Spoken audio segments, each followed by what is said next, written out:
Surgery కంటే hospital bill అంటేనే భయం. అదే మధ్య తరగతికి అందుబాటు ధరలో వైద్యం. Medistar hospitals.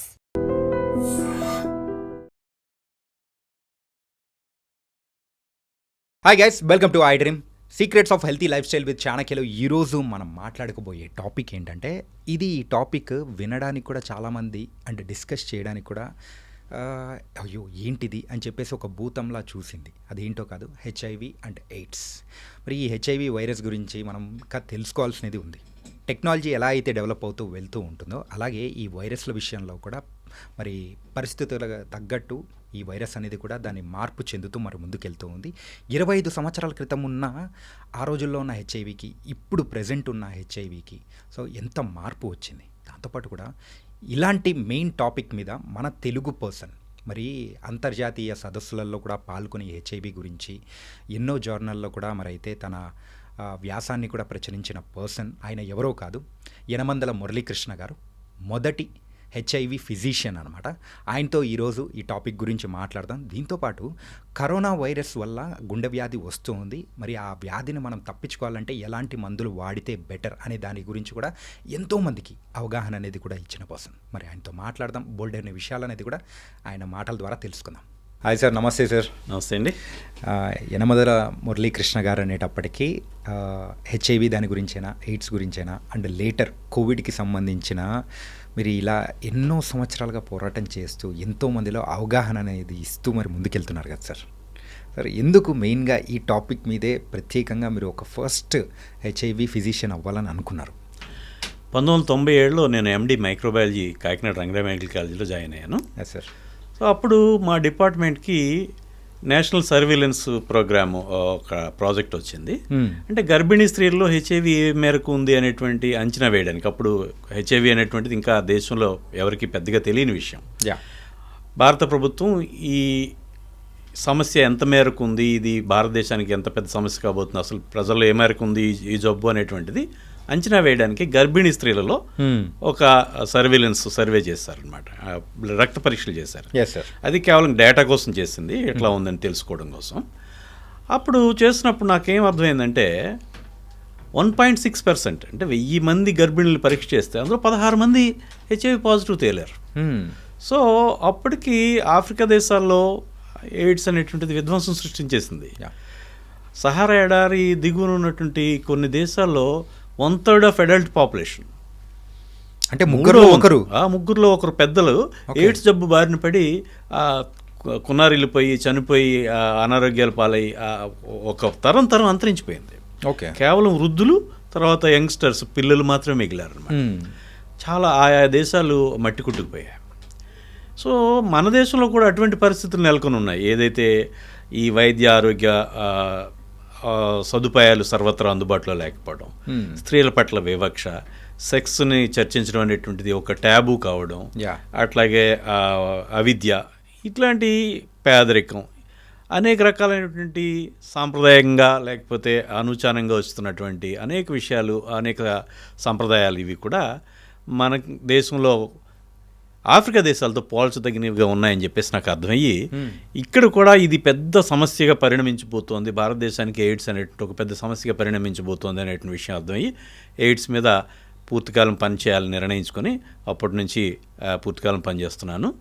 2000 సంవత్సరంలో నా ఎండి పూర్తయిన తర్వాత ఉమ్మడి ఆంధ్రప్రదేశ్లో మొట్టమొదటి ఎక్స్క్లూజివ్ హెచ్ఐవి ఫిజిషియన్గా కాకినాడలో నేను నా వైద్య కెరీర్ ప్రారంభించాను. సరే, ఇప్పటి వరకు బోల్డ్ అని వ్యాసాలు రాశారు, ఎంతోమందికి అవగాహన అనేది కూడా ఇస్తూ మరి ముందుకెళ్తున్నారు.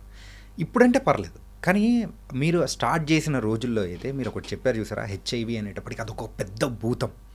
ఏంటంటే అరే అది వచ్చిందంటే దూరంగా ఉండాలి, అట్లాంటి వాళ్ళని వెలివేయడం కానీ, కొంతమంది అయితే చంపేసేయడం కానీ, ఇలా మనకు ఎన్నో తెలియనిది కూడా బయటికి వచ్చిన సందర్భాలు అనేది కూడా ఉన్నాయి కదా సార్. సో అట్లాంటి టైంలో మీరు చూసిన వన్ ఆఫ్ ద కేస్ మిమ్మల్ని కదిలించింది ఏంటి సార్? నిజానికి నేను ప్రాక్టీస్ ప్రారంభించే నాటికి ఏ డాక్టర్ కూడా, క్షమించాలి నా ప్రొఫెషనల్ కొలీగ్స్, హెచ్ఐవి స్టేటస్ తెలిసిన తర్వాత పేషెంట్ని నేరుగా గ్లోవ్స్ లేకుండా ముట్టుకున్న వాళ్ళు ఎవరు లేరు. ఓకే, నా పేషెంట్ని నేరుగా ముట్టుకుని వైద్యం పరీక్షిస్తూ ఉంటే వాళ్ళు చాలా ఆశ్చర్యపోయారు. సార్ అని, ఏమంటే ఇప్పటివరకు మాకు ఈ జబ్బు అని తెలిసిన తర్వాత ఎవరు ముట్టుకున్న వాళ్ళు లేరు సార్ అని. సో అటువంటి పరిస్థితుల్లో వెలివేసేయటం, గ్రామాల్లో కొన్ని చోట్ల ఊరు చివరిలో చిన్న ఒక గుడిసె వేసుకుని ఉండడం, అక్కడే ఏదో అలా చనిపోవడాలు ఇది జరిగినాయి.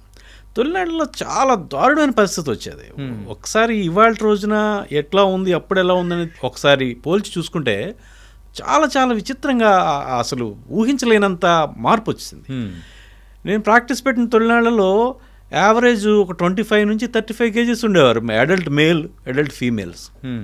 35 కిలోల బరువు లేదా 25 కిలోల బరువు, నా దగ్గర 20 కిలోల బరువుతో వచ్చిన మేల్స్ కూడా ఉన్నారన్నమాట, పెద్దవాళ్ళు. ఈ జబ్బుతో అంటే ఎముకలు గూడు తప్ప ఇంకేమీ లేదు.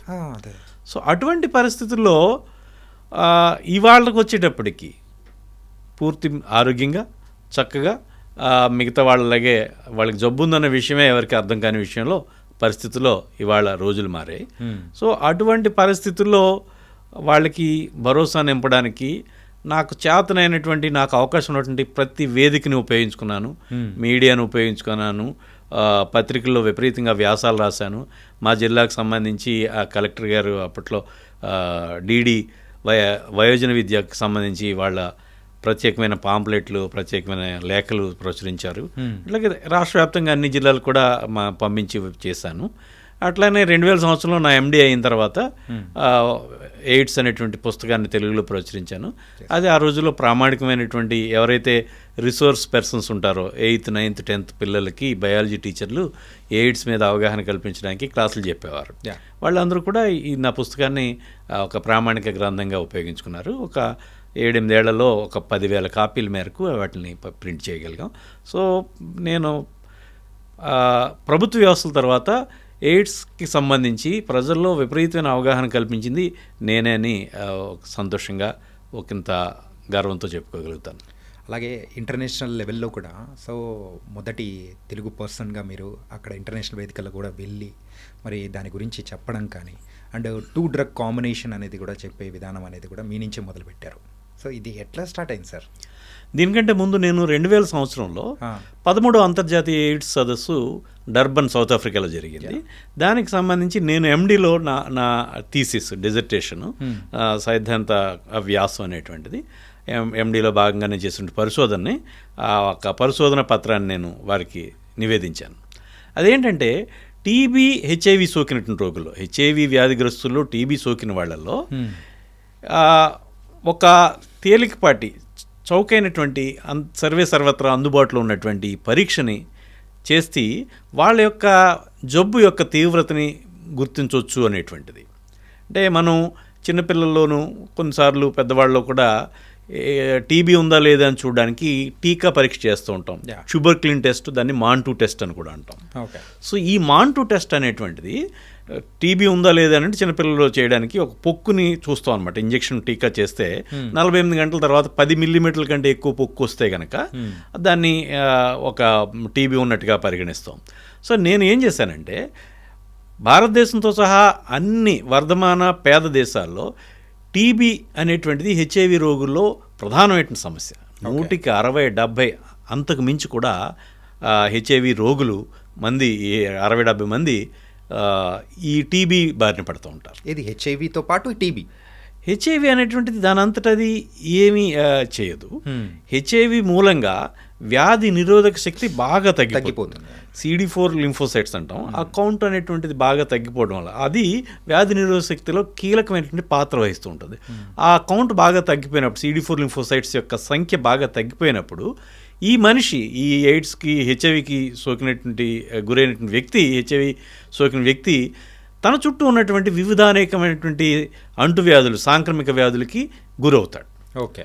సో దాన్ని ఎయిడ్స్గా పరిగణిస్తాం. ఎప్పుడైతే హెచ్ఐవి సోకినటువంటి వ్యక్తి యొక్క CD4 లింఫోసైట్స్ సంఖ్య బాగా క్రిటికల్ లెవెల్కి తగ్గిపోయి, అప్పట్లో 200 చెప్పేవారు, అప్పుడు అతను ఏదైనా ఒక ప్రాణాంతకమైనటువంటి ఒక ఎయిడ్స్ డిఫైనింగ్ కండిషన్స్ కొన్ని ఉన్నాయి. వాటిలో ఏదైనా ఒక జబ్బుకి గురైతే కనుక దాన్ని ఎయిడ్స్ కింద భావిస్తాం అన్నమాట. ఎయిడ్స్ అనేటువంటిది హెచ్ఐవి వ్యాధి యొక్క బాగా ముందుకెళ్ళిన ముదిరిపోయినటువంటి దశ అని అనుకోవచ్చు అనమాట. సో ఇప్పుడు ఏమవుతుందంటే ఈ టీబీ జబ్బుకి, ఈ హెచ్ఐవి టీబీ అనేటువంటిది కామన్ కాబట్టి హెచ్ఐవిలో, సో ఈ పేషెంట్లకి, టీబీ నిర్ధారించినటువంటి పేషెంట్లకి ఈ పరీక్ష చేశాను. ఏది? ఈ ట్యూబర్క్లిన్ టెస్ట్ లేదా MON2 టెస్ట్. వీళ్ళల్లో ఏమైందంటే 10 మిల్లీమీటర్ల కంటే ఎక్కువ ఉన్న పొక్కు వచ్చిన వాళ్ళు దీర్ఘకాలం బతుకుతున్నారు, తక్కువ కాలం హాస్పిటల్లో ఉండి వెళ్ళిపోతున్నారు. వీళ్ళందరూ హాస్పిటల్లో ఉన్న పేషెంట్ల మధ్య చేశాను నేను. అట్లానే 5 నుంచి 10 మిల్లీమీటర్ల పొక్కు ఉన్న వాళ్ళు ఎక్కువ కాలం హాస్పిటల్లో ఉండి కొంతమంది చనిపోతున్నారు, కొంతమంది కోలుకుని ఇంటికి వెళ్తున్నారు. 5 మిల్లీమీటర్ల కంటే తక్కువ లేదా మొత్తంగా పొక్కే రానటువంటి పేషెంట్లలో వాళ్ళు ఎక్కువ మంది చచ్చిపోతున్నారు. సో అంటే ఏంటంటే ఈ పొక్కు రావడం అనేటువంటిది CD4 లింఫోసైట్స్కి సంబంధించి దాని మీద ఆధారపడి ఉంటుందన్నమాట. నేనేం చెప్పానంటే HIV TB రోగుల్లో వ్యాధి ఎయిడ్స్ యొక్క తీవ్రతను అంచనా వేయడానికి, HIV వ్యాధి యొక్క తీవ్రతను అంచనా వేయడానికి ఈ మాంటూ టెస్ట్ను ఉపయోగించవచ్చు ఒక సరోగేట్ మార్కర్గా, ఒక ప్రత్యామ్నాయ మార్గంగా అనేటువంటిది నేను చెప్పాను అనమాట. అంటే ఏంటి, ఒక జబ్బు ఏదైతే టీబీ జబ్బుని నిర్ధారణకు ఉపయోగించేటువంటి పరీక్షని టీబీ సోకినటువంటి HIV రోగులలో HIV యొక్క తీవ్రతని మనం చూడడానికి చెప్తున్నాను అనమాట. అంటే ఇది పారాడిమ్ షిఫ్ట్ అనమాట, ఆలోచనే మొత్తంగా డిఫరెంట్ అనమాట. అది 13వ అంతర్జాతీయ ఎయిడ్స్ సదస్సు డర్బన్లో జరిగింది 2000 సంవత్సరంలో. ప్రపంచవ్యాప్తంగా ఒక 5,000 అబ్స్ట్రాక్ట్స్ వచ్చినాయి, పరిశోధన సారాంశాలు. ఆ 5,000లో 25 అవుట్ స్టాండింగ్ అబ్స్ట్రాక్ట్స్ని సదస్సు ముగిసిన తర్వాత మెడ్స్కేప్ అనేటువంటి ఒక అతిపెద్ద మెడికల్ జర్నల్ పబ్లిష్ చేశారు. అందులో ఈ 25లో 10 టీబీ మీద వేస్తే, అంటే టీబీ ఎప్పుడు కూడా ప్రధానమైంది, 25లో 10 టీబీ మీద వేస్తారు ఒక్క జబ్బు మీద. 8 ఆఫ్రికా ఖండం నుంచి వచ్చింది, 1 అమెరికా నుంచి వచ్చింది, ఇంకోటి నాది. సో ఆ రోజునే మొట్టమొదట రావడమే అంత అలా బిగ్ బ్యాంగ్ తోటే నేను రావడం జరిగింది. సో తర్వాత 2000 సంవత్సరంలో మొదటి నుంచి నాకేమని ఉండేదంటే ఏదో ఒక MD చేసుకుని మా ఊరు వెళ్ళిపోయి ఎవరొకరి దగ్గర ఒక డాక్టర్, సీనియర్ డాక్టర్ దగ్గర పనిచేసి మా ఊరు వెళ్ళి జనరల్ ప్రాక్టీస్ పెట్టుకుని నర్సింగ్ హోమ్ పెట్టుకోవాలనేటువంటి ఒక ఆలోచన ఉండేది. సరే ఇంత ఎయిడ్స్ మీద అవగాహన చేసుకున్నాను, ఇంత అధ్యయనం చేశాను, ఇంత తెలుసు, ఇంకే మా ఊరు వెళ్ళి ఏం చేస్తాననే ఉద్దేశంతో కాకినాడలోనే మొట్టమొదటి HIV ఎయిడ్స్ క్లినిక్ని, ఎక్స్క్లూజివ్ క్లినిక్ని ప్రారంభించారు అనమాట. సో ఆ రోజున నిజానికి వారానికి 2-3 పేషెంట్లు వచ్చేవారు. ఓకే, అలాంటి పరిస్థితి నుంచి ఇవాళ అంటే ప్రతిరోజు ఒకటి కొత్త పేషెంట్ వస్తూ ఉంటారు, అంత అలా తీసుకొచ్చాను. సో ఈ ఎయిడ్స్లో నా యొక్క నైపుణ్యాన్ని, నా యొక్క అవగాహనని ఈ రకంగా తెలుగు ప్రజలకి నన్ను చేరినటువంటి తెలుగు ప్రజల బాగుకి ఉపయోగిస్తున్నాను. సరే, ప్రజెంట్ ఆ రోజుల్లో ఉన్న HIVకి ఇప్పుడున్న ప్రజెంట్ జనరేషన్స్లో ఇప్పుడు ఎవల్యూషన్ ఏదైనా అవుతూ వెళ్తూ ఉంది. ఏదైనా అంటే మన టెక్నాలజీలో ఎంత ఎవల్యూషన్ అవుతుందో ఆ వచ్చే వైరస్లో అయినా కానీ, ఆ రోగాల్లో అయినా కానీ అప్డేట్ అనేది మనం చూస్తున్నాం. ఈ HIVకి సంబంధించి కూడా ఏమన్నా అప్డేట్స్ ఏమైనా ఉన్నాయా సార్? ఇప్పుడు పరిణామం ఏదైనా మార్పు అనేటువంటిది జీవనానికి సంబంధించి సహజమైనటువంటి క్రియ. సో పరిణామం అనేటువంటిది చాలామంది అనుకుంటూ ఉంటారు బలహీనపడిపోవడం అలా అనుకున్నారు. చాలామంది HIV ఎయిడ్స్ అనేటువంటి బలహీనపడిపోయింది. ఎయిడ్స్ క్రిమి HIV బలహీనపడలేదు. ఆ మాటకు వస్తే ఏవైనా క్రిములు మనకి బలహీనపడవచ్చు, బలపడవచ్చు. ఉదాహరణకి కోవిడ్ చూసుకోండి, మొదటి వేవ్లో కొంత భయాందోళనలు కలిగించింది. రెండో వేవ్ ఏదైతే డెల్టా వేవ్ ఉందో 2021 ఏప్రిల్, మే, జూన్ ఆ టైంలో వచ్చినటువంటి డెల్టా వేవ్ ఉందో అది చాలా తీవ్రమైనటువంటి తీవ్రతను కలిగించి అనేక లక్షల ప్రాణాలను తీసుకుంది. Compare to the first one. మీకు థర్డ్ వేవ్ వచ్చేటప్పటికి ఒమిక్రాన్ వేవ్ వచ్చింది. 2021 నవంబర్ నుంచి ఒమిక్రాన్ వేవ్ వచ్చింది. ఒమిక్రాన్ వేవ్ అనేటువంటిది సాధారణ జలుబులాగా బాగా దాని యొక్క ఉధృతి అనేటువంటి తగ్గిపోయింది. సో ఈ పరిణామం అనేటువంటిది ఒక్కొక్కసారి తీవ్రంగా అయ్యేటట్టుగా ఉండొచ్చు, ఇంకొకసారి తేలికపాటి జబ్బును కలగజేసే విధంగా అది బలహీనపడే పరిస్థితి కూడా ఉండొచ్చు. కాబట్టి HIVకి సంబంధించి పరిణామం అనేటువంటిది బలహీనపడిందని చెప్పలేము. కానీ HIVకి సంబంధించినటువంటి మందులు మాత్రం ఒక 25-30 రకాల మందులు అందుబాటులోకి రావడంతో ఈ జబ్బుని ముందే అనేక సందర్భాల్లో మనం గుర్తించేయడం. ఇవాళ మీరు అడగడానికి ప్రశ్న ఎయిడ్స్ అంత తీవ్రంగా లేదని కానీ, అసలు ఎయిడ్స్ అనేటువంటి ఉందా అనేది కానీ, లేదా HIV బలహీనపడిందా అనేటువంటి ప్రశ్నకి మూలమైన కారణం ఏంటంటే మన మస్తిష్కాల్లో ఏదైతే ముద్రించిపోయి ఉందో, ఒక కంకాళం లాంటి మనిషి, చర్మం బాగా ఎముకల గూడు లాంటి మనిషి, చర్మం అతుక్కుపోయి రకరకాల పుళ్ళు, రకరకాల చర్మ వ్యాధులు, కళ్ళు లోతుకుపోయి కళ్ళల్లోనే ప్రాణం ఉన్నట్టుగా జుత్తు ఊడిపోయి చాలా దారుణమైనటువంటి పరిస్థితులు మనం చూసేవాళ్ళం. ఇవాళ అటువంటి పరిస్థితులు మనం ఎక్కడ చూడలేదు. దీనికి ప్రధానమైన కారణం ఏంటంటే వివిధ సందర్భాల్లో పేషెంట్కి ఏదైనా సరే ఒక బాగా తీవ్రమైన జ్వరం వచ్చింది, హెచ్ఐవి టెస్ట్ చేస్తున్నారు. గర్భిణీ స్త్రీ హెచ్ఐవి టెస్ట్ అన్నారు. తర్వాత ఒక సుఖవ్యాధి వచ్చింది, హెచ్ఐవి టెస్ట్ చేస్తున్నారు. ఏదో ఒక యాక్సిడెంట్ అయింది, హెచ్ఐవి టెస్ట్ చేస్తున్నారు. ఒక ఆపరేషన్కి ముందుకెళ్తున్నారు, హెచ్ఐవి టెస్ట్ చేస్తున్నారు. అట్లాగా హెచ్ఐవి టెస్ట్ని ముందే చేసేసి ముందుగానే హెచ్ఐవి జబ్బు ఉందా లేదా రక్తం డొనేట్ చేయడానికి వెళ్ళారు, రక్తదానం చేయడానికి, అప్పుడు హెచ్ఐవి టెస్ట్ చేస్తారు. ముందే ఈ హెచ్ఐవి అనేటువంటిది గుర్తించేయడం మూలంగా ముందే వైద్యం చేయడం మూలంగా నేను ఏదైతే ముందు చెప్పుకున్నామో ఒక 25-30 కిలోల బరువుతో వచ్చేటువంటి ఆ రోజులు ఇవాళ లేవు. నేనే చూడలేదు. అంటే ముందుగానే డిటెక్ట్ చేయడం అనేది కూడా ఇక్కడ మనకు చాలా వరకు ఆ స్టేజ్కి వెళ్లకుండా ఆపేస్తున్నాం. దాంతోపాటు వైద్యం కూడా మంచి వైద్యం, మంచి మందులు, ఔషధాలు అనేటువంటి అందుబాటులోకి రావడం కూడా ఈ ఎయిడ్స్ యొక్క స్వరూపాన్ని మార్చేసినాయి. మన ప్రజల మనసులో ఉన్నటువంటి ఆ యొక్క పాత చిత్రం ఏదైతే ఉందో అది మనం చూడట్లేదు. కాబట్టి ఎయిడ్స్ అనేటువంటిది లేదేమో అనేటువంటి ఒక అపోహలో జనం ఉన్నారు. ఓకే సార్, అలాగే ఈ హెచ్ఐవి గురించి రీసెంట్ టైమ్స్లో మనం వింటున్నది ఏంటంటే వ్యాక్సిన్స్ వచ్చాయి, సో దాని గురించి అయితే ఇంకా టెన్షన్ పడాల్సిన అవసరం లేదు అని కూడా అంటూ ఉన్నారు. మరి ఈ వ్యాక్సిన్స్ ఎంతవరకు పనిచేస్తుంటాయి సార్? వ్యాక్సిన్ అనేటువంటిది ఒక క్రిమి యొక్క జబ్బును కలుగజేసేటువంటి క్రిమి యొక్క భాగాలను కానీ లేదా క్రిమిని బలహీనపరిచి కానీ ఇవ్వడాన్ని ఇంజెక్షన్ రూపంలో ఇవ్వడాన్ని వ్యాక్సిన్ అంటాం. టీకా వ్యాక్సిన్ అంటాం.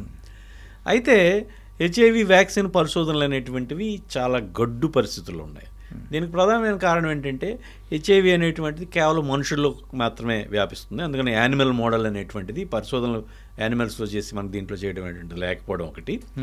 రెండోది ఏంటంటే ఇది నిరంతరం మార్పు చెందుతూ ఉంటుంది. ఈ హెచ్ఐవి అనేటువంటిది ఆర్ఎన్ఏ వైరస్ అది ఒక తరం నుంచి ఇంకో తరానికి వృద్ధి చెందేటువంటి క్రమంలో తన యొక్క జన్యు యొక్క రూపంలో దాదాపు 1% మేరకు మార్పు చేసుకుంటుంది. మనిషి యొక్క పరిణామ క్రమంలో దాదాపు 2 మిలియన్ల సంవత్సరాల్లో 20 లక్షల సంవత్సరాల్లో వచ్చేటువంటి మార్పు కాస్త వైరస్సు ఒక 2 సంవత్సరాల్లోనే హెచ్ఐవి 2 సంవత్సరాల్లోనే అంత పెద్ద మార్పును సంతరించుకోగలుగుతుంది. సో అందువల్ల ఒక ప్రామాణికమైన వైరస్ని తీసుకుని దానికి వ్యతిరేకంగా చేస్తే వ్యాక్సిన్ డెవలప్ చేస్తే వెంటనే దాన్ని అవాయిడ్ చేసి దాన్ని తట్టుకునే విధంగా దాన్ని మభ్యపెట్టి మాయ చేసే విధంగా మళ్ళీ రూపాంతరం చెందగలదు. ఈ రకమైనటువంటి అనేక రకాలైనటువంటి ఇబ్బందుల మూలంగా ఎయిడ్స్ వ్యాక్సిన్ అనేటువంటిది ఇంకా ఎల్యూజివ్గానే ఉంది, ఇంకా వాట్ వి కాల్ ఒక ఎండమావిగానే ఉంది. ఇప్పట్లో అందుబాటులో అంత ఆశాజనకంగా లేదని చెప్పొచ్చు. అయితే ఇటీవల కాలంలో అత్యధికంగా చర్చ జరుగుతున్నటువంటి అంశం లెనకాపవిర్ అనేటువంటి ఒక ఇంజెక్షన్ గురించి మనకి ఎక్కువగా చర్చ జరుగుతుంది. ఓకే, ఈ లెనకాపవిర్ అనేటువంటిది ultra long acting anti retroviral ఔషధం అనమాట. సో ఇది ఒక ఇంజెక్షన్ చేస్తే కనుక 6 నెలల పాటు 26 వారాల పాటు పనిచేస్తుంటుంది. సో ఈ వైరస్ సోకకుండా ఈ లెనకాపవిర్ని గిలియాడ్ అనే సంస్థ రూపొందించింది.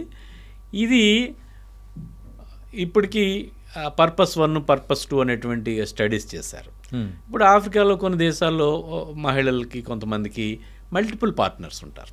సో వాళ్ళు ఉండేటువంటి వాళ్ళ సంస్కృతిపరమైనటువంటి వాళ్ళ ఆర్థికపరమైనటువంటి ఇబ్బంది మూలంగాను సంక్షోభాల మూలంగా అలా ఉంటూ ఉంటారు. సో వీళ్ళు మల్టిపుల్ పార్ట్నర్స్ని కూడా అంటే they are not sex workers కాదు. మామూలుగా సంసారపక్షంగా ఉండే వాళ్ళకి 3-4 మగవాళ్ళతో వ్యవహారాలు ఉంటాయి. అది దట్ ఈస్ అన్ యాక్సెప్టబుల్ నామ్ దేర్.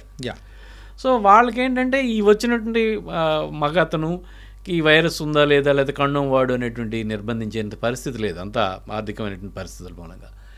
వాళ్ళలో ఏం చేస్తారంటే ఈ పర్పస్ 1 స్టడీలో ఇలాంటి మహిళలకి ఈ ఇంజెక్షన్ ఇచ్చి ఒక 5,000 పర్సన్ ఇయర్స్ అంటాం, 5,000 పైచీలకు మహిళలకి 6 నెలలకి ఒకటి చొప్పున 2 సంవత్సరానికి 2 ఇంజెక్షన్లు ఇచ్చి అప్పుడు వాళ్ళు చూస్తే 0 ఇన్ఫెక్షన్ వచ్చింది.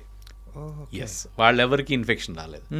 అట్లాగే అంతకుముందు ఈ ఇంజెక్షన్ రాకముందు టెనోఫోవిర్, ఎంట్రసిటాబిన్ అనేటువంటి మందు ఈ రకంగా వైద్యం ఈ వైరస్ రాకుండా వాడుతూ ఉంటారు. ఓకే, ఈ ముందు జాగ్రత్తగా ప్రొఫైలాక్సిస్గా వాడుతూ ఉంటారు.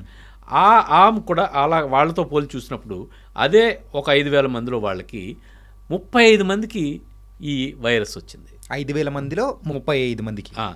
ఏది సాంప్రదాయకంగా అంతకుముందు వాడుతున్నటువంటి మందులు వాడుతున్నప్పుడు ఇప్పుడు ఈ 5,000 మంది ఇంజక్షన్లు తీసుకున్నటువంటి మహిళలో ఒక్కళ్ళకి కూడా ఈ వైరస్ సోకలేదు. ఓకే. సో ఆ రకంగా ముందు జాగ్రత్త చర్యగా ఎవరైతే వల్నరబుల్ పీపుల్ ఉంటారో, ఎవరికైతే ఈ హెచ్ఐవి వచ్చేటువంటి అవకాశం ఉందో అలాంటి వాళ్ళకి ఈ ఇంజెక్షన్ ఇవ్వడం మూలంగా వాళ్ళలో ఇన్ఫెక్షన్ గురి కాకుండా ఉండేటువంటి పరిస్థితి ఉంది అనేటువంటి ఇది మనం ఎస్టాబ్లిష్ చేశారు. ఇంకోటి ఏంటంటే పర్పస్ 2 స్టడీ అనేటువంటిది ఇంకోటి చేశారు. ఇప్పుడు మనకి కీ పాపులేషన్స్ అంటాం. ఈ హెచ్ఐవి అనేటువంటిది కీ పాపులేషన్స్లో ప్రధానంగా ఉంటుంది. కీ పాపులేషన్స్ అంటే సెక్స్ వర్కర్స్, ఓకే, ఈ ఎవరైతే కమర్షియల్ సెక్స్ వర్కర్స్ లేదా ట్రాన్స్జెండర్స్, అట్లనే ఈ ఇంజెక్టింగ్ డ్రగ్ యూజర్స్, మత్తు ఇంజక్షన్లు తీసుకునేవాళ్ళు, అట్లనే MSM gays, men having sex with men, మా పురుష హోమోసెక్సువల్స్, వీళ్ళు ప్రత్యేకించి కీ పాపులేషన్స్ వీళ్ళలో చాలా ఎక్కువగా ఉంటుంటుంది. సో ఈ కీ పాపులేషన్కి సంబంధించి పర్పస్ 2 స్టడీ చేశారు. ఆ పర్పస్ 2 స్టడీస్లో దాదాపు ఒక 95% పైనే ఇది ఎఫెక్టివ్గా పనిచేస్తుంది. అంటే కొంతమందికి వచ్చింది, కానీ ఈ ఎవరైతే ఈ సిస్ జెండర్ ఎవరైతే మహిళలు ఉన్నారో, మామూలు మహిళలు, సహజంగా ఉండేటువంటి మహిళలు ఉన్నారో, కుటుంబ జీవితంతో ఉండే మహిళలు ఉన్నారో, వాళ్ళలో మాత్రం ఈ ఇంజెక్షన్ అనేటువంటిది పూర్తికి రక్షణ ఇచ్చింది. ఈ ఎవరైతే ఈ కీ పాపులేషన్స్ ఉన్నారో వాళ్ళలో ఇది చాలా ఎక్కువగా ప్రొటెక్షన్ అయితే ఇచ్చింది, కానీ 100% కాదు. ఓకే.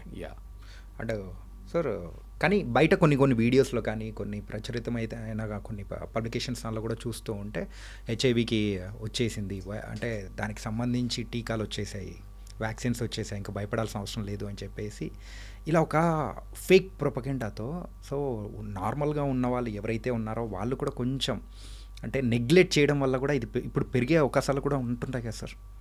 డెఫినెట్గా. ఎప్పుడు కూడా complacency is the most dangerous time అనమాట. ఎప్పుడు హెచ్ఐవికి సంబంధించి దాన్ని ఏమంటామంటే అజ్ఞానమే మరణం కింద చెప్పుకోవచ్చు మనం. దాని కాంప్లసెన్సీ, ఒక రకమైన నిర్లిప్తత, ఒక రకమైన ఉదాసీనత, దీని గురించి అదేం లేదు, అదేం రాదు అనేటువంటి దాన్ని ఇంకో రకంగా చెప్పుకోవాలంటే కొంచెం స్పీడ్గా ఉండేవాళ్ళు నేనేమంటే పులిరాజాకి ఎయిడ్స్ వస్తుంది అనేటువంటి చర్చ మనకు తెలుసు. సో పులిరాజాలు అనేటువంటి ఏమి ఉండు, ఎయిడ్స్కి అనేటువంటి ఆడు గొప్పవాడా పేదవాడా, వాడు బలహీనుడా బలవంతుడు ఇవేమి ఉండు, ఖచ్చితంగా ఎవరికైనా సరే ఎయిడ్స్ హెచ్ఐవి క్రిమి సోకేటువంటి అవకాశం ఉంది.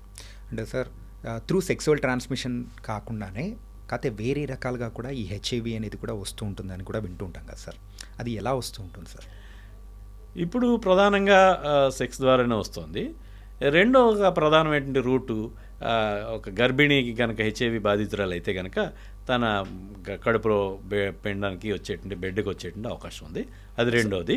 మూడోది ఇంజెక్టింగ్ డ్రగ్ యూజర్స్, ఈ వీళ్ళకి ఎక్కువ ప్రధానంగా. తర్వాత రక్తం ఎక్కించడం మూలంగా రక్తం దాత ఎవరైతే ఉన్నారో అతను కనుక హెచ్ఐవి వ్యాధిగ్రస్తులైతే రక్తాన్ని ఎక్కించిన వ్యక్తికి, తీసుకున్న వ్యక్తికి వచ్చేటువంటి అవకాశం ఉందన్నాం. కానీ ఇవాళ రేపట్లో అన్ని రకాల పరీక్షలు చేయడం మూలంగా ఈ రక్తం మార్పిడి మూలంగా హెచ్ఐవి వచ్చేటువంటి అవకాశం దాదాపుగా లేదని చెప్పొచ్చు.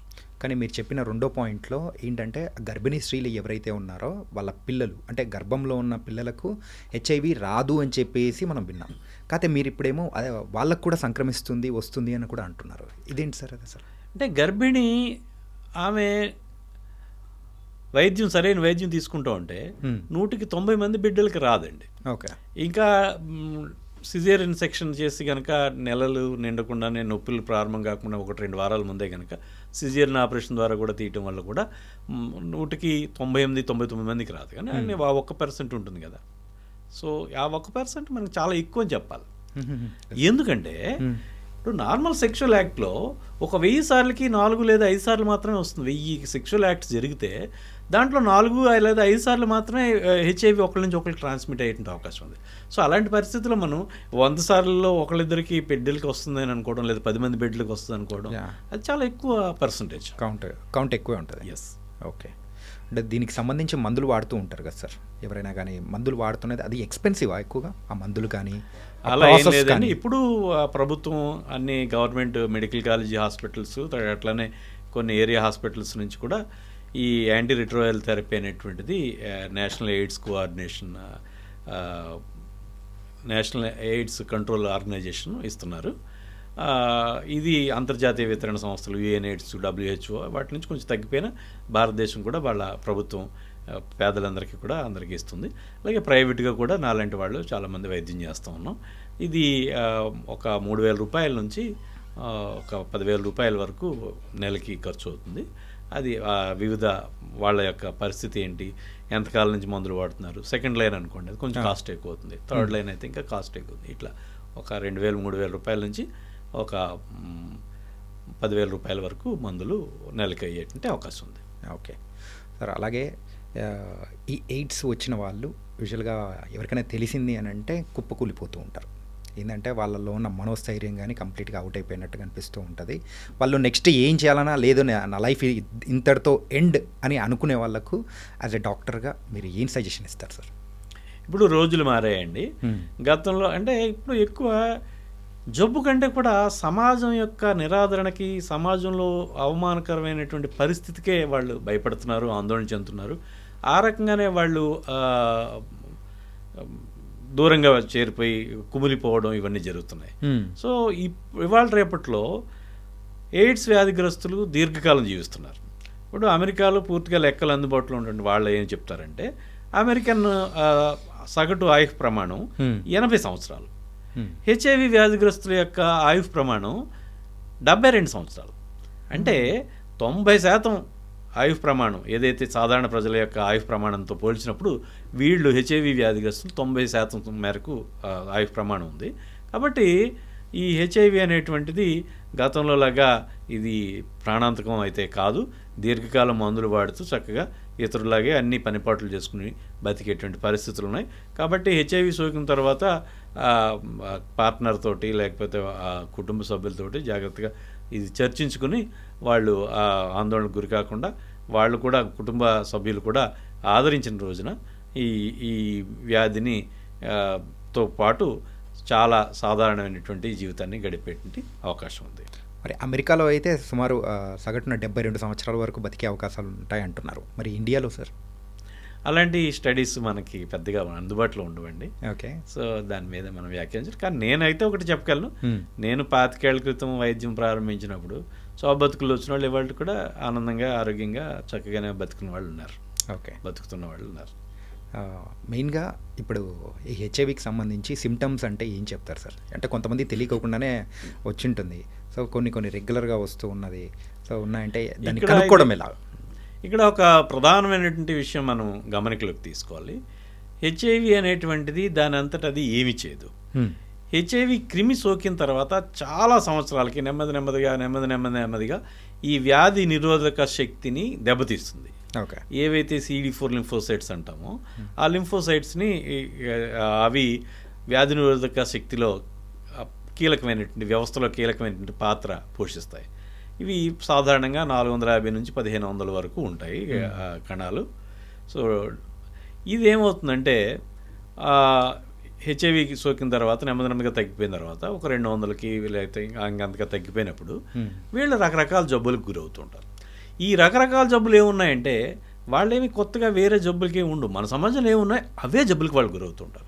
మన సమాజంలో ప్రధానంగా ఏముంటుంది, ఏదో మనం ఏంటి ఇది కొంచెం తిండి పడలేదు లేకపోతే ఎక్కడో ఏదో తిన్నాం అనుకుంటే విరేచనలు పట్టుకుంటాయి. వాళ్ళకి విరేచనలు తరచుగా అవుతుంటాయి. అట్లనే కొంచెం ఎక్స్పోజ్ అవుతుంటే కొంచెం వాతావరణం మందలేదు కొంచెం అలసటకు గురయ్యామంటే మనకి జలుబు చేస్తూ ఉంటుంది. ఆ జలుబులు అవి చాలా ఇంకా కొంచెం ముందుకెళ్తే న్యూమోనియస్ అవి చాలా ఎక్కువ అవుతూ ఉంటాయి. తరచూ జ్వరం రావటం, అలాగే విరేచనాలు రావటం, టీబీ జబ్బు రావటం. ఇంకా ఈ లెక్క ప్రకారం పద్ధతి ప్రకారం చెప్పుకోవాలంటే మనిషి శరీరంలో నిరంతరం వాతావరణంతో కాంటాక్ట్లో ఉండేటువంటిది మన చర్మం. అవును సార్. ఈ చర్మ వ్యాధులు అనేటువంటి చాలా కామన్గా వస్తాయి. రకరకాల దురదలు, ఫంగల్ ఇన్ఫెక్షన్స్, కొండొకచో ఏదైతే హెర్పిస్ జోస్టర్ అంటాం మనం, సర్పి అలాంటిది అంటాం, చల్ది అని కొన్ని చోట్ల అంటూ ఉంటారు అలాంటివి. అట్లానే ఆ తర్వాత మన శరీరం అలా రకరకాల చర్మ వ్యాధులు వస్తాయి, గజ్జి ఇలాంటివి వస్తూ ఉంటాయి. ఇంకా తర్వాత యాబ్సిసెస్ ఇలాంటివి వస్తూ ఉంటాయి. తర్వాత ఇంకోటి ఎక్కువగా వాతావరణంతో మన నిత్యం శ్వాసించడం మూలంగా ఈ శ్వాసించేటువంటి దీంట్లో గాయాల్లో ఉండేటువంటి బ్యాక్టీరియా, వైరస్, ఫంగై అండ్ ఈ పారాసైట్స్ ఊపిరితిత్తుల్లోకి వెళ్తాం.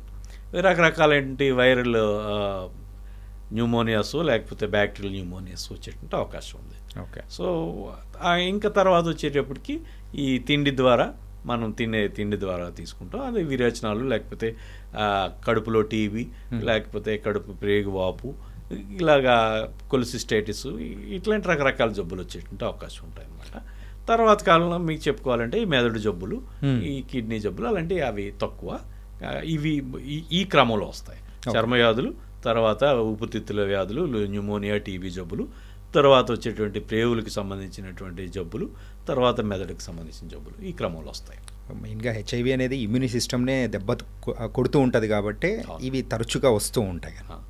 ఇక ఇంకొక ప్రధానమైన విషయం ఏంటంటే, ఒకసారి అంత నీరసపడిపోయిన తర్వాత ఇంకా వాళ్ళకి ఇంకా కోలుకోరు, తిరగరు అని అనుకోక్కర్లేదు. వాళ్ళు మళ్ళీ తిరిగి మామూలు మనుషులు అవుతారు, పూర్తి ఆరోగ్యం సంతరించుకుంటారు. ఒకసారి యాంటీరిట్రోవైరల్ థెరపీ అట్లనే ఏదైతే జబ్బు అక్కడికి ఉందో ఆ జబ్బుకు సంబంధించిన వైద్యం చేసినప్పుడు వాళ్ళు పూర్తి మామూలు మనుషులు అవుతారు, మళ్ళీ ఆరోగ్యం సంతరించుకొని కష్టపడి పనిచేసేటువంటి స్థితికి వెళ్ళగలుగుతారు.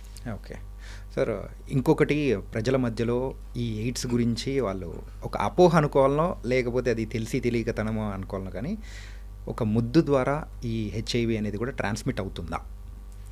ముద్దు ద్వారా అంటే ఇప్పుడు లాలాజలంలో హెచ్ఐవి అనేటువంటి ఉండదండి. తర్వాత లాలాజలంలో కొన్ని ఎంజైమ్స్ కూడా ఉంటాయి.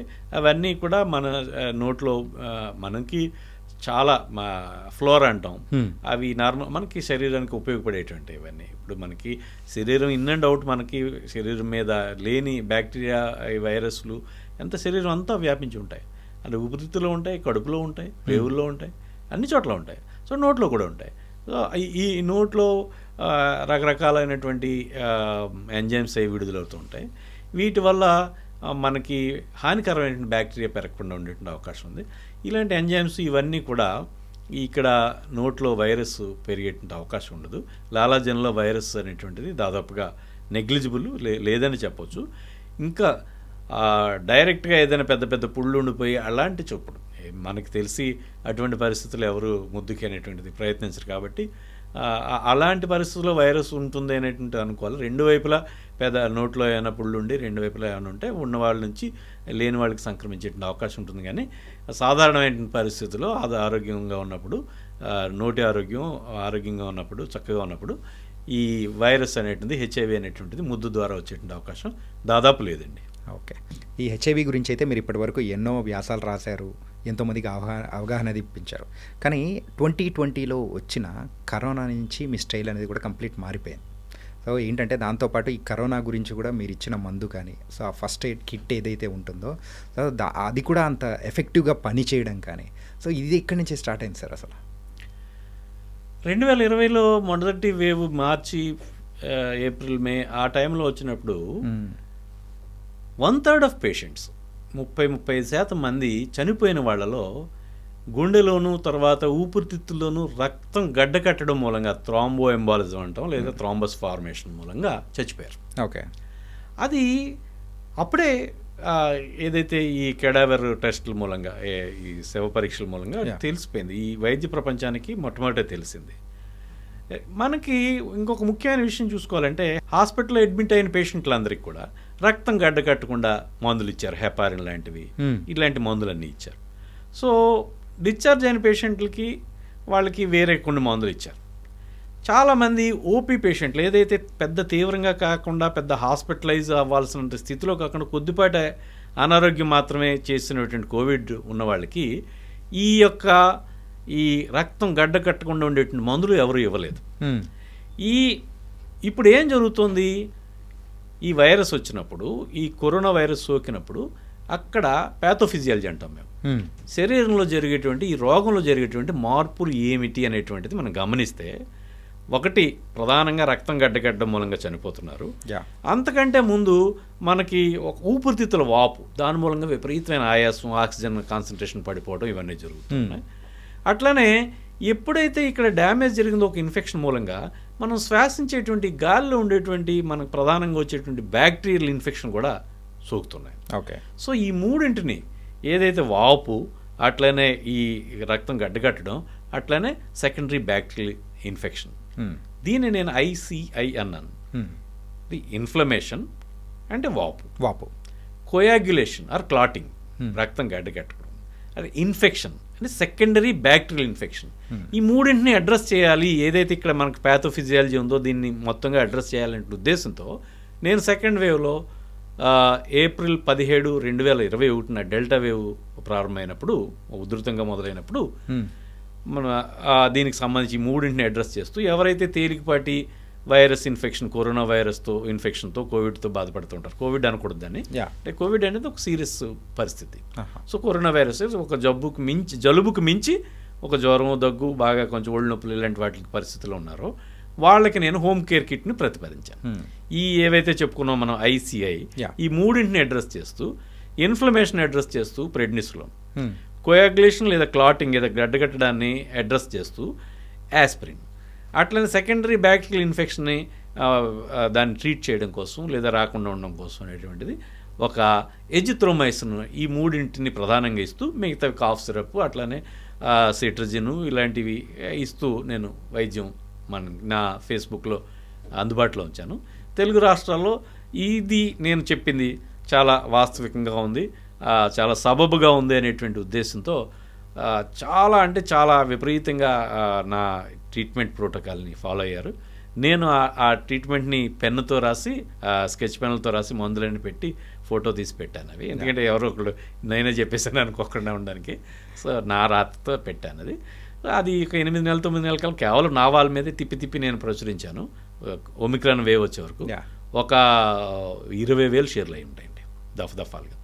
ఒమిక్రాన్ వేవ్ వచ్చిన తర్వాత నేను మళ్ళీ అప్డేటెడ్ గైడ్లైన్స్ ఇచ్చాను. జనవరి 20, 2022 ఇచ్చినట్టు అప్డేటెడ్ గైడ్లైన్స్ ఒకే రోజు ఒకే పోస్ట్ 13,000 షేర్లు నా ఫేస్బుక్ మీద అయిందండి. ఇవి కాకుండా వాట్సాప్ షేర్లు ఉంటాయి, కాపీ పేస్ట్ షేర్లు ఉంటాయి. ఇవన్నీ చాలా లక్షలాది మంది. It's heartening. ఎవరైనా చూపించి ఇది అంటే నేనంటే ఇది మేము చాలాసార్లు చూసాం సార్, మేము ఇవి కూడా వాడాం సార్ అని చెప్తూ ఉంటాం ఎక్కడికి వెళ్ళినా, నాకు పరిచయం లేని చోట్ల కూడా. So it is a heartening thing. And నేను ఏదైతే చెప్పాను అదే వాళ్ళ వాస్తవం అవుతుంది. రైట్. ఇప్పుడు గుండెపోట్లు అనేటువంటివి కోవిడ్ వచ్చిన తర్వాత చాలా విపరీతంగా పెరిగిపోయినాయి. మనం చూడండి, అపారెంట్గా చూడడానికి పూర్తి ఆరోగ్యంగా మంచి ఫిట్నెస్తో ఉన్నటువంటి మనుషులే కుప్పకూలిపోయి గుండెపోటుతో చనిపోతున్నారు. ఈవెన్ రీసెంట్గా కూడా సార్ కరోనా వైరస్ కానీ ఆ ఒక ప్రభావం నుంచి మనము దాటుకొని వచ్చి సుమారు ఒక 3 years అవుతుంది అనుకుందాం అప్రాక్సిమేట్లీ. 3 years తర్వాత కూడా ఇంకొంతమంది అయితే ఇలా చనిపోవడము, అంటే ఏజ్లో ఉన్న పర్సన్ ఒక 27 years ఉన్న అబ్బాయి మొన్న షటిల్ ఆడుతూ కూడా అట్లా సడన్గా కుప్పకూలిపోయాడు. సో అదేంటో అర్థం కాలేదు. ఇంకొంతమంది అలా కొన్ని తెలియని రాని పరిస్థితులు కూడా ఉన్నాయి. ఎందుకు అంటే ఇది కరోనా వల్ల అని చెప్పేసి కూడా అంటూ ఉన్నారు. కోవిడ్ 3 సంవత్సరాల కాలంలో 70 లక్షల మంది కోవిడ్ సంబంధించిన కారణాలతో చచ్చిపోయారు. అయితే అంతకు ముందు సంవత్సరాలతో పోల్చినప్పుడు ఎక్సెస్ డెత్స్ అంటాం, అదనపు మరణాలు ప్రపంచవ్యాప్తంగా, నేను చెప్పింది ప్రపంచవ్యాప్తంగా 1.5 కోటి అదనపు మరణాలు సంభవించాయి. Okay, yes. ఈ అదనపు మరణాలకి కోవిడ్ డైరెక్ట్ రిలేషన్ లేదు. వాళ్ళు కోవిడ్ వచ్చినప్పుడు హాస్పిటలైజ్ అయినప్పుడు చనిపోలేదు వాళ్ళు. ఇందులో ఎక్కువ భాగం గుండె జబ్బులతో చనిపోయారు, గుండె పోట్లతో చనిపోయారు, అంటే మెదడులో స్ట్రోక్తో చనిపోయారు. సో ఈ కోవిడ్కి సంబంధించి కరోనా వైరస్ స్పైక్ ప్రోటీన్లు ఏవైతే బుడిపిలాగా ఉంటాయో, ఈ స్పైక్ ప్రోటీన్ దానికి రక్తాన్ని గడ్డకట్టించేట గుణం ఉంది. ఏదైతే మనం మొదటి వేవ్లో చెప్పుకున్నాం 1/3 జబ్బులు అనేటువంటివి ఊపిరితిత్తులో రక్తం గడ్డకట్టడం మూలంగా చనిపోయారు అనుకున్నాం. సో ఈ విషయాన్ని ఇంత స్పష్టంగా ఉన్నప్పుడు కూడా దురదృష్టవశాత్తు ఈ మెడికల్ ఫ్రెటర్నిటీ అనేటువంటిది సంప్రదాయబద్ధంగా కొన్ని సంవత్సరాల పాటు పరిశోధనలు జరుగుతూ ఉంటాయి. ఎప్పుడుకో దానికి సంబంధించి గైడ్లైన్స్ వస్తాయి. అప్పటికే జరగాల్సిన నష్టం, ఇలాంటి కోవిడ్ లాంటి ప్రత్యేకమైన పరిస్థితుల్లో జరగాల్సిన నష్టం జరిగిపోతుంది. అందుకని నేను మొదటి నుంచి కూడా కోవిడ్ అనేటువంటిది ఒక గుండె జబ్బు, అప్పటికే ఛాతీలో నొప్పో, లేకపోతే షుగర్ ఉన్నవాళ్ళు, లేకపోతే అప్పటికే ఒకసారి గుండెపోటు వచ్చిన వాళ్ళు, లేకపోతే మెదడులో స్ట్రోక్ వచ్చి రక్తం గడ్డగడ్డం మూలంగా ఈ పక్షవాతం వచ్చిన, ఇలాంటిది ఎలా పరిస్థితి ఉంటుందో అలాంటి సీరియస్ కండిషన్ లాగా వాళ్ళందరికీ ఏం చేస్తామంటే యాస్పిరిన్ ఇస్తామండి. యాస్పిరిన్ సెకండరీ ప్రివెన్షన్ అంటాం. సో దాని మూలంగా ఏమవుతుందంటే ఒక 33 మందికి యాస్పిరిన్ ఇస్తే ఒకళ్ళు ఇలాంటి సమస్యకి గురి కాకుండా, ఇది ఒక స్ట్రోక్, ఒక పక్షవాతం కానీ లేకపోతే గుండెపోటుకు కానీ ఇలాంటి గురి కాకుండా ఉండేటువంటి అవకాశం ఉంది. ఓకే. సో అంటే 33లో ఒకటి అంటే చాలా మంచి నంబర్. 33 మందికి ఒక 32 మందికి అదనంగా ట్రీట్ చేసినా కానీ ఒకళ్ళకి రక్షణ ఉంటారు కదా. సో ఇవి నిరూపితమైనటువంటి విషయాలు యాస్పిరిన్ ఇవ్వడం వల్ల. నేనేం చెప్తానంటే ఈ ఏదైతే ఒక గుండె జబ్బు, ఛాతీ నొప్పి, యాంజినా అంటాం, లేకపోతే షుగర్ ఉంటుంది, హై బీపీ ఉంటుంది, లేకపోతే అంతకుముందు ఎప్పుడైనా ఒకసారి ఏదైనా మెదడులో క్లాట్ అయి ఉండొచ్చు, టీఐఎస్ అంటాం, ట్రాన్సియంట్ ఇస్కిమిక్ అటాక్స్ అంటాం, కొద్ది కాలం పాటు ఏదో ఒక చెయ్యో ఏదో కాళ్ళు లాగేసి మళ్ళీ మామూలు అయిపోతుంటారు, లేదా ఒక కళ్ళు ఏదైనా అయ్యి మళ్ళీ మామూలు అయిపోతారు. ఇట్లాంటివి ఇలాంటివి ఏమైనా జరిగినప్పుడు ఇచ్చేటువంటి వైద్యం మళ్ళీ అలాంటి వాటికి గురవ్వకుండాను, ప్రాణాపాయం కాకుండా ఉండడానికి, స్ట్రోక్కి లేదా గుండెపోటుకి గురవ్వకుండా ఉండడానికి ఈ ప్రొఫైలాక్సిస్గా సెకండరీ ప్రివెన్షన్ కింద ఇస్తున్నాం. ఓకే, దీన్ని కూడా కోవిడ్ను కూడా ఆ రకంగా ఒక పెద్ద రిస్క్ ఫ్యాక్టర్ కింద, స్ట్రోక్కి అట్లనే గుండెపోటుకి కోవిడ్కి గురైనటువంటి వ్యక్తి చాలా అవకాశం ఉంది కాబట్టి దీన్ని కూడా పెద్ద రిస్క్ ఫ్యాక్టర్ కింద తీసుకుని మిగతా ఆ విషయాలన్నీ పరిగణలోకి తీసుకుని, అంటే కడుపులో బ్లీడింగు లేదా అల్సర్లు ఇలాంటి ఉన్న వాళ్ళకి ఇవ్వకూడదు ఇవి.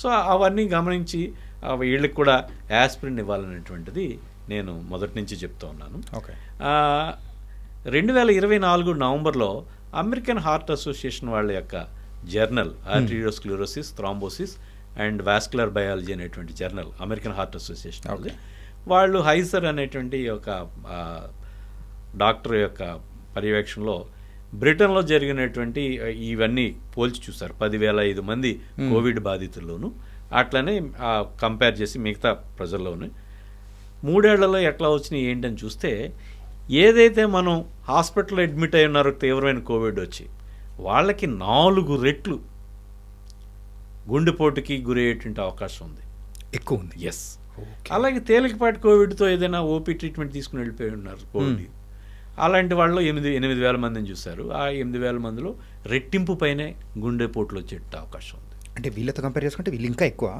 నో, రెట్టింపు అంటే ఒకరికి వచ్చేది ఇద్దరికి వస్తుంది.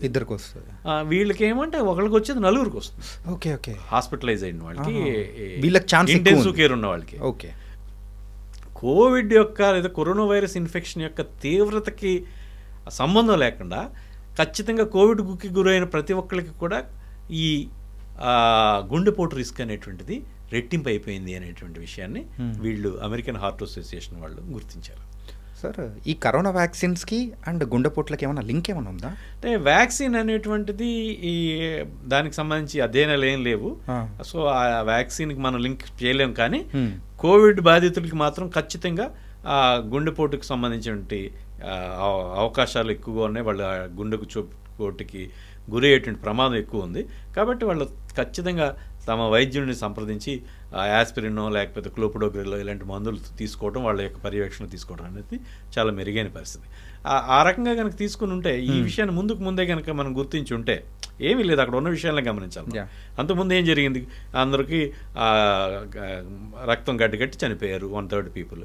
సో మనం వీళ్ళకి యాస్పిరిన్ ఇద్దాం అని అనుకుంటే ఇట్లాగా అవ్వదు కదా. కాకపోతే సాంప్రదాయంగా ఈ వైద్య పరిశోధనలు అనేటువంటి వాటి యొక్క గైడ్ లైన్స్, సూచనలు ఇవన్నీ అమల్లోకి రావడం దశాబ్దాలు, సంవత్సరాల తరబడి జరుగుతుంటుంది. అట్లానే జరిగిపోయింది. కానీ దీనికి సంబంధించి మాత్రం ఖచ్చితంగా గమనికలోకి తీసుకోవాలని నేను కోవిడ్కి ఎవరైతే బాధిస్తున్నారో వాళ్ళందరికీ సూచిస్తున్నాను. అలాగే కోవిడ్ టైంలో కూడా ఎక్కువ అందరికీ ప్రచలితమైన పేరు, అది కూడా మందుల్లో ఏది అంటే అది పారాసెటమాల్, డోలో అని కూడా మనం పిలుచుకుంటూ ఉంటాము. సో అది ఒక ట్యాబ్లెట్ లాగా కాకుండా పిప్పర్మెంట్లు మింగినట్టు కూడా ఇప్పటికీ జలుబు వచ్చినా, దగ్గు వచ్చినా, ఏమొచ్చినా కానీ పారాసెటమాల్ తీసుకోవడం బాగా అలవాటు చేసేసుకున్నారు. ఏంటంటే అప్పటి నుంచి అలా ఒక ట్రెడిషన్లా ఫాలో అయిపోతున్నారు. ఈ టూ మచ్ ఆఫ్ పారాసెటమాల్ మరి బాడీకి మంచిదా? అసలు పారాసెటమాల్ కాదు, ఈ జ్వర నివారణ లేదా జ్వరం తగ్గించడానికి వాడేటువంటి NSAIDs అంటాం.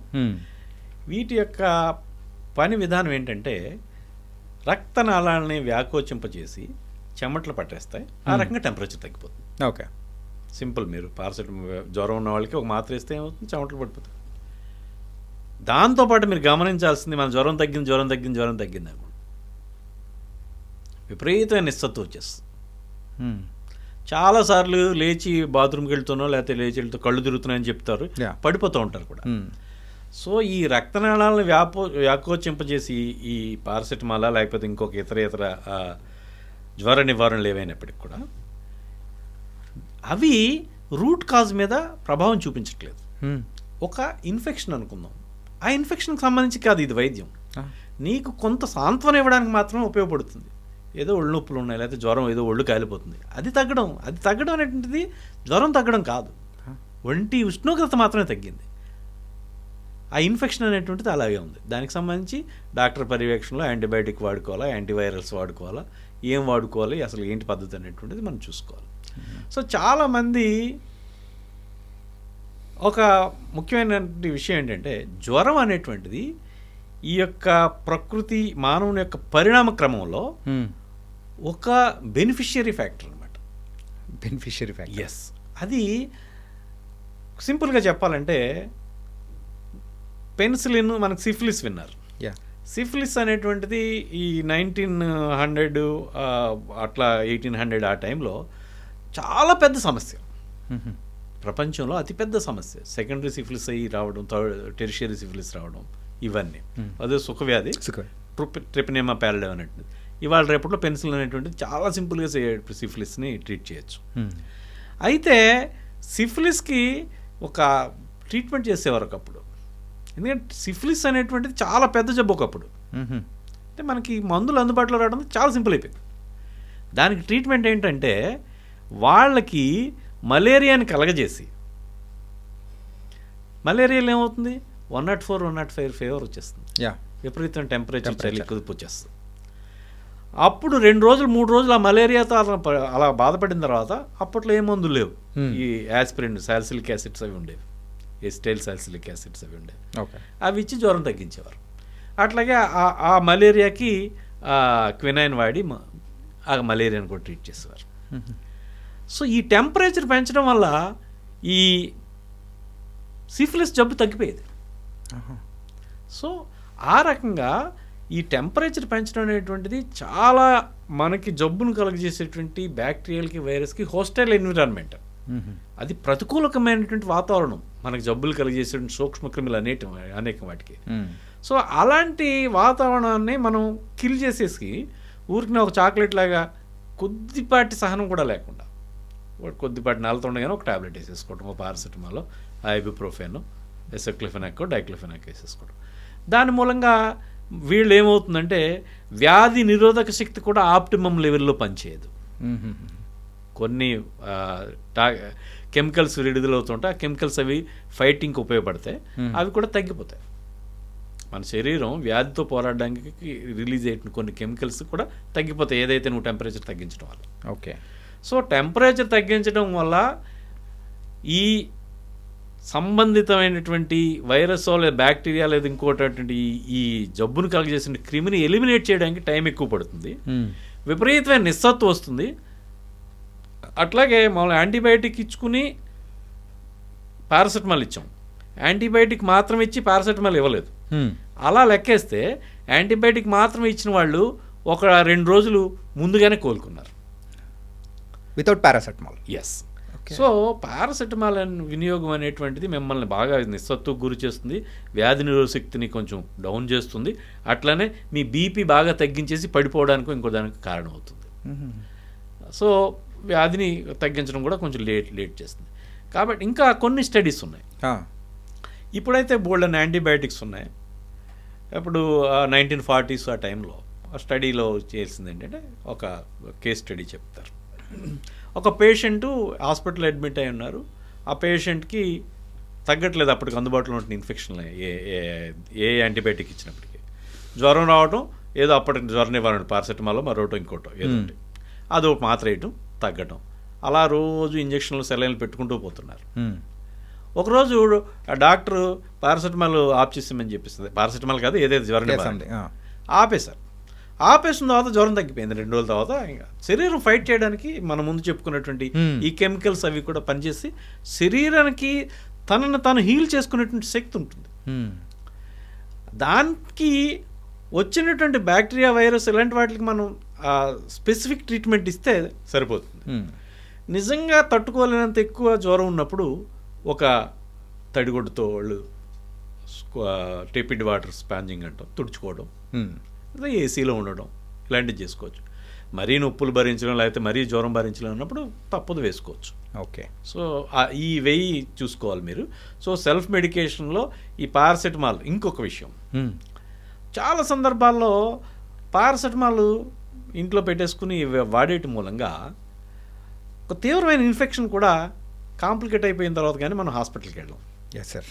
అది అదొక మలేరియా కావచ్చు, అదొక టైఫాయిడ్ కావచ్చు, ఇలాంటి తీవ్రమైన తర్వాత కానీ మనం హాస్పిటల్కి వెళ్ళాం. మెయిన్గా ఈ సీజన్లో ఇలాంటి జాగ్రత్తలు అనేది కూడా తీసుకోవాలి కదా సార్. కాకపోతే ప్రతి ఒక్క ఇంట్లో కామన్ అయిపోయింది ఏంటంటే ఈ పారాసెటమాల్ ఒక షీట్ తీసుకొని వచ్చి పెట్టేసుకుంటారు, వచ్చినప్పుడల్లా వేసేసుకుంటూ ఉంటారు. అదొకటి మాత్రం అలవాటు చేసుకుంటారు. ఖచ్చితంగా ఏదైనా తీవ్రమైన జ్వరంగా అనిపిస్తే డాక్టర్ని సంప్రదించి అది ఏంటో ఎవాల్యుయేట్ చేసుకోవాల్సిన అవసరం ఉంది.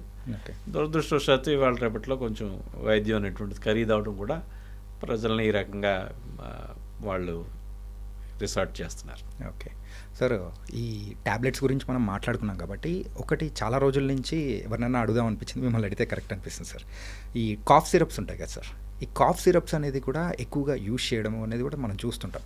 చిన్నది వచ్చినా పెద్దది వచ్చినా అది యూజ్ చేస్తూ ఉంటారు. సో అది యూజ్ చేయడం వల్ల ఏమన్నా ప్రాబ్లం ఏమన్నా ఉంటుందా? ఇప్పుడు మన డెవలపింగ్ కంట్రీస్లోను లేదా పేద దేశాల్లోను మన చుట్టూ వాతావరణంలో అనేక రకాలైనటువంటి బ్యాక్టీరియా, వైరస్, ఫంగై, పారాసైట్స్ ఉన్నాయి. మనం వీఆర్ లివింగ్ ఇన్ క్లౌడ్స్. మన ఈ యొక్క సూక్ష్మ క్రిముల మేఘాల్లో మనం బతుకుతున్నాం. సో ఇటువంటి వాటిలో కొన్ని జబ్బులు కూడా కలుగజేసేటువంటి క్రిములు ఉంటాయి. ఇప్పుడు కాఫ్ సిరప్స్లో ఎక్కువ మంది కాఫ్ సప్రెసెంట్స్ వాడుతూ ఉంటారు. డెక్స్ట్రోమెథార్ఫోనో లేకపోతే ఇంకా అలాంటి కొన్ని ఉంటాయి, కోడీన్కి సంబంధించి కొన్ని మందులు ఉంటాయి. ఈ కాఫ్ సప్రెసెంట్స్ మన థర్డ్ వరల్డ్ కంట్రీస్లో మన వాతావరణంలో ఉండేటువంటి దగ్గును మనం ఆపేసాం అనుకోండి, లోపల బ్యాక్టీరియా పెరిగి అది న్యూమోనియాకి దారితీస్తుంది.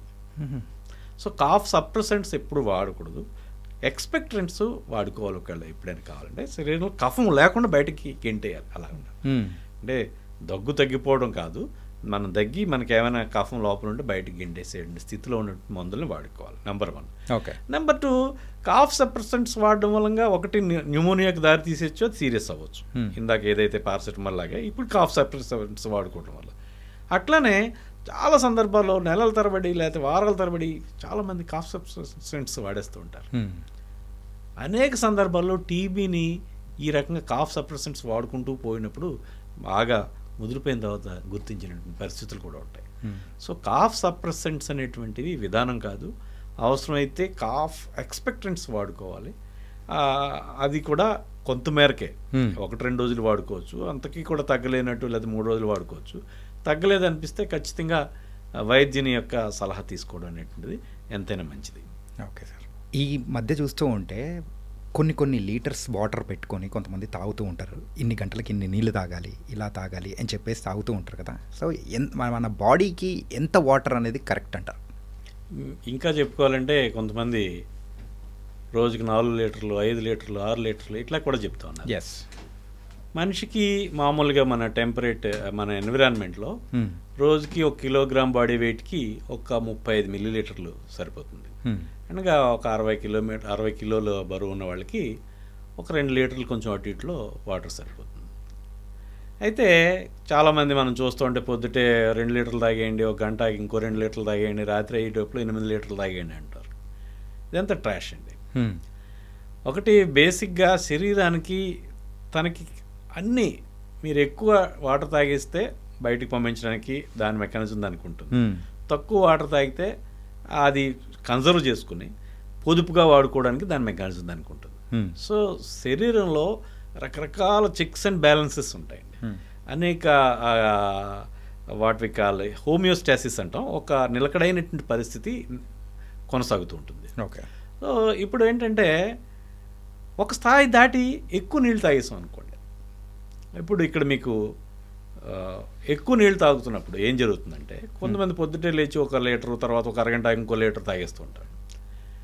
ఇప్పుడు మన శరీరంలో బయటికి విసర్జించాల్సినవి యూరిన్ అయినప్పటికీ లేకపోతే ఫీసిస్, యురేషన్ అయినప్పటికీ కూడా స్ట్రెచ్ అయిన తర్వాత అవి మనకి సిగ్నల్స్ ఇస్తాయి. మనం బాత్రూమ్కి వెళ్తాం, టాయిలెట్కి వెళ్తే అవి బయటికి పంపించేస్తాం. అంత సింపుల్గా జరుగుతూ ఉంటుంది. ఇప్పుడు వాటర్ ఎక్కువ తాగేస్తూ ఉన్నాం లీటర్ల కొద్దీ, ఇంకా స్ట్రెచ్ అయిపోతూ ఉంది. ఒక మనిషిని పరిగెట్టిస్తూ ఉన్నాం ఎంతసేపు పరిగెడతాడు? ఎక్కడో చోట పడిపోతాడు. ఇలాంటిది నాకు తెలిసిన కొంతమందిలో ఇలాగ వాటర్ అలా పిచ్చి పిచ్చిగా తాగేయటం వల్ల దీని యొక్క ఏదైతే బ్లాడర్, యూరినరీ బ్లాడర్ ఉందో, మూత్ర సంచి, దాని యొక్క టోన్ కోల్పోయింది, దాని యొక్క శక్తి కోల్పోయి సంకోచించడం మానేస్తుంది. ఓకే, ఎటోనిక్ బ్లాడర్ అంటాం మేము. అప్పుడు ఏం చేయాలి? పడిపోయినా ఏం చేస్తాం మనం? హాస్పిటల్లో చేర్పిస్తాం, లేదా పక్కకు పడుకోబెడితే కొంచెం రెస్ట్ ఇస్తే కొంచెంసేపటికి వాడు మామూలు అవుతాడు. నాకు తెలిసి కొంతమంది పేషెంట్లకి, కొంతమంది వ్యక్తులకి ఇలాంటి నీళ్ళు ఎక్కువ తాగేయటం మూలంగా వాళ్ళ బ్లాడర్ అనేటువంటిది దాని యొక్క సంకోచించేటువంటి శక్తి కోల్పోయి ఎటోనిక్ బ్లాడర్ కింద అయిపోయి వాళ్ళ గొట్టం వేసుకొని ఒక సంచి పెట్టుకుని కొన్ని నెలల పాటు దాన్ని అలా వదిలేసుకున్న తర్వాత అది కొంచెం నార్మల్ అయింది. కొన్ని నెలలు, కొంతమంది సంవత్సరాలు కూడా అలా వదిలేసుకోవాల్సి వచ్చింది. బాబాయ్, సో ఒకసారి ఇమాజిన్ చేయండి. నెంబర్ 1. నెంబర్ 2 ఏంటంటే, నాకు ఈ మధ్య ఒక పేషెంట్ వచ్చారు. ఆయన విపరీతమైన నిస్సత్వం. ఎప్పుడు టెస్ట్ చేసుకుని అతనికి సోడియం బాగా తగ్గిపోతుంది. Sodium, yes. సరే, అతను మామూలు సోడియం ఎక్కించారంతా అయింది, బాగానే ఉంది.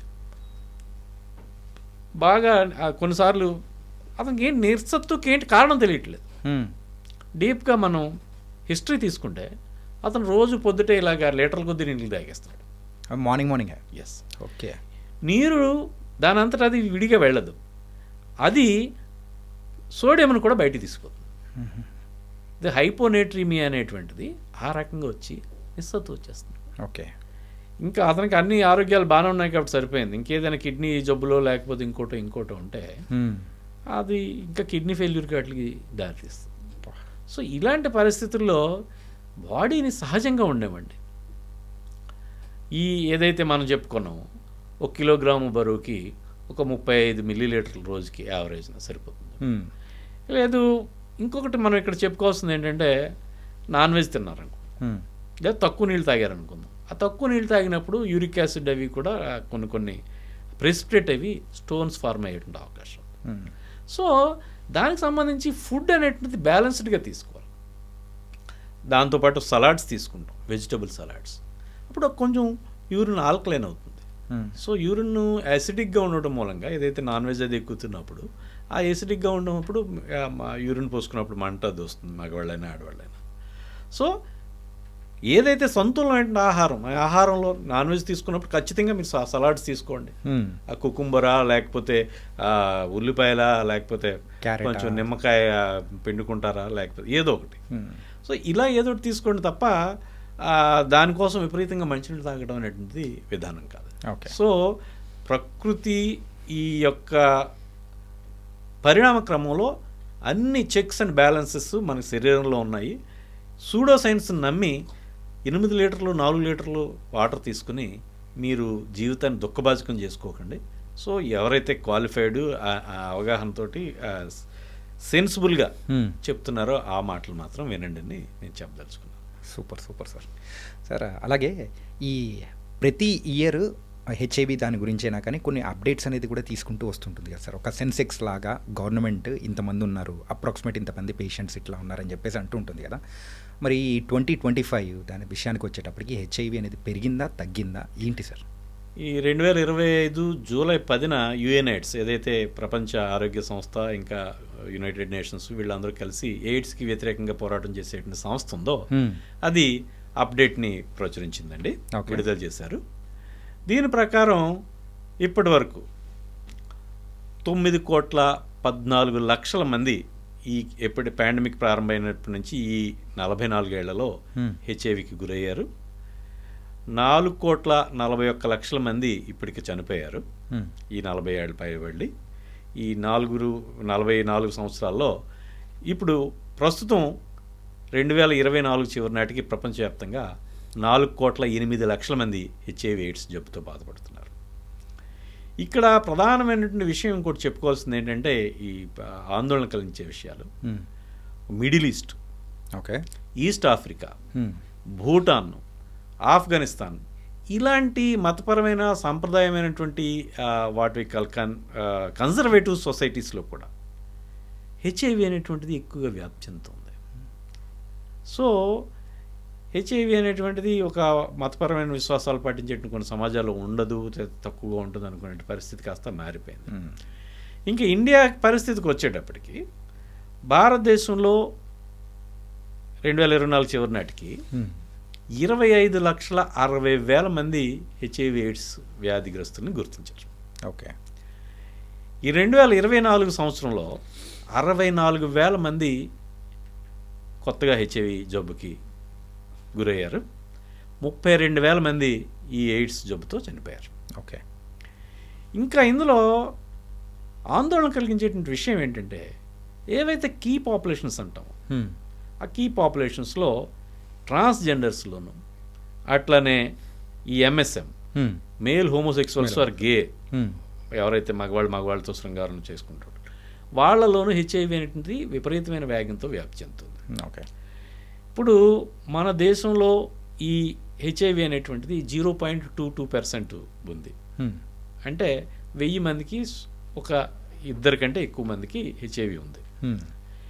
ఈ కీ పాపులేషన్స్ ఎవరైతే ట్రాన్స్జెండర్స్ ఎంఎస్ఎంలో ఉన్నారో వీళ్ళలో చాలా వేగంగా వ్యాప్తి చెందుతుంది.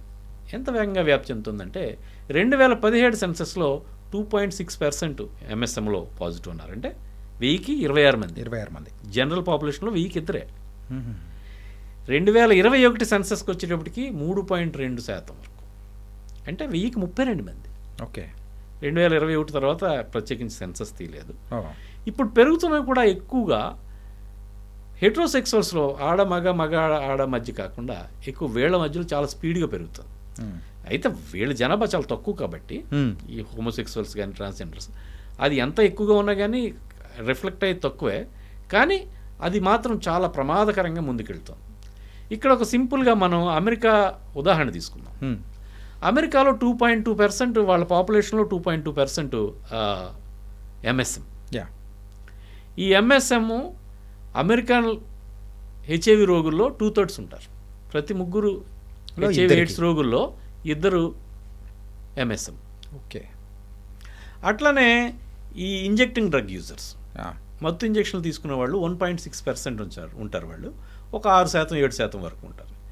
ఇంకా హెట్రోసెక్సువల్స్, స్త్రీ నుంచి పురుషుడు నుంచి స్త్రీకి వచ్చింది మాత్రం ఒక 20-25% మంది ఉంటారు. ఓకే. అయితే పేద దేశాల్లో కూడా హెచ్ఐవి ఎయిడ్స్ వ్యాప్తిని బాగా కంట్రోల్ చేయగలిగారు. అమెరికాలో గడిచిన 5-6 ఏళ్లుగా ఓ 12-13 లక్షలుగా అలాగే స్థిరపడిపోయింది. దీనికి కారణం ఏంటంటే, ప్రధానమైన కారణం ఈ ఎవరైతే ఎంఎస్ఎం గేస్ హోమోసెక్సువల్స్ ఉన్నారో వీళ్ళు హై ఎడ్యుకేటెడ్. ఓకే. వాళ్ళు ఉద్యోగస్తులు, మిడిల్ క్లాస్, బాగా చదువుకున్నవాళ్ళు. వాళ్ళకి ఏవైతే వాళ్ళని మనం ఎంటర్టైన్ చేయలేం, వాళ్ళకి ఈ కార్యక్రమాలు వాళ్ళకి రీచ్ అవ్వవు. ఎందుకంటే సమాజం ఇప్పుడు ట్రాన్స్జెండర్స్ సమాజం నిరాదరిస్తుందని, సమాజం అవమానకరంగా చూస్తుందని, ఈ రకమైన వివక్షకి వాళ్ళు గురవటం వల్ల వాళ్ళు వైద్యం తీసుకోవడానికి కూడా దాదాపు 1/3 పేషెంట్స్ ముందుకు రారు సిక్ అయినా కానీ. సో అందువల్ల వాళ్ళలో ఇంకా ముందుకు జబ్బు ముదిరిపోయి వాళ్ళు ఎవరితోనైనా కలిస్తే తొందరగా వ్యాపించేటువంటి అవకాశం ఉంటుంది. సో ఇప్పుడు రానున్న రోజుల్లో ఈ కీ పాపులేషన్ ఏదైతే మన ఇండియాలో కూడా ఈ 64,000 మంది గత ఏడాది మన దేశంలో వచ్చారు, అందులో ఎక్కువ మంది కీ పాపులేషన్స్ నుంచే ఉన్నారు. ఓకే. సో జనరల్ పాపులేషన్తో పోలిస్తే వాళ్ళు 15 నుంచి 17 రెట్లు ఎక్కువగా వాళ్ళలో ఎక్కువ హెచ్ఐవి అనేది వ్యాప్తి ఉంది. కాబట్టి ఇది చదువుకున్న వాళ్ళకి అందరికీ కూడా ఒక ఫ్యాన్సీగాను, ఒక ఎక్స్పెరిమెంట్ ఏదో చేద్దాం, అది ఎక్స్ట్రెసీగాను ఉంటుంది. సో వాళ్ళందరికీ నేను చేతులెత్తి నమస్కరించి చెప్తున్నాను, హెచ్ఐవి అనేటువంటిది తేలికైన విషయం కాదు. ఖచ్చితంగా లైఫ్ లాంగ్ ట్రీట్మెంట్ తీసుకోవాలి, ఆరోగ్యం సంతరించుకోవచ్చు మీకు ఉన్న పరిస్థితులను బట్టి. తగిన జాగ్రత్తలు తీసుకోండి, మిమ్మల్ని మీరు రక్షించుకోండి.